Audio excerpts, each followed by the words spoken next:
Good evening, and thank you for joining us for Local 5 News at 6. I'm Michelle McCormack. And I'm Tom Zalaski. Topping our news tonight, an altercation near a Green Bay apartment complex last night led to an officer-involved shooting.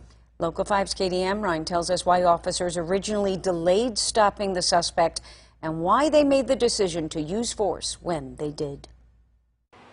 Green Bay police say what started as a domestic disturbance call turned into officers shooting a suspect. Officers say when they first arrived near an apartment complex on Chapel View Road, the person thought to be involved in the incident was nowhere to be found. Eventually, they say the suspect returned, and when police tried negotiating with him, he proceeded to take a drink and fire his handgun in the air. Authorities say this led to a car chase that would lead back to the original scene. During this part of this incident, 3 officers discharged their firearms, and then the suspect exited his vehicle and surrendered shortly after this.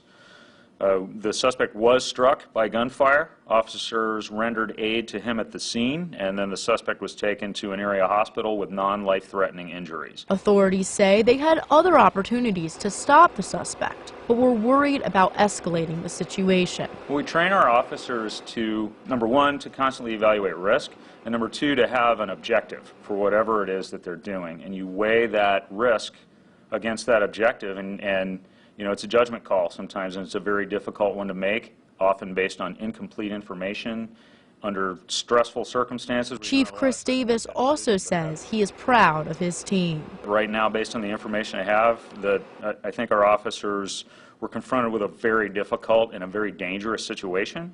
I think they worked together as a team, and I think they worked commendably under very tense and rapidly evolving circumstances. Police also say they have a history with the suspect, but could not elaborate on his background. In Green Bay, Katie Amrine, Local 5 News.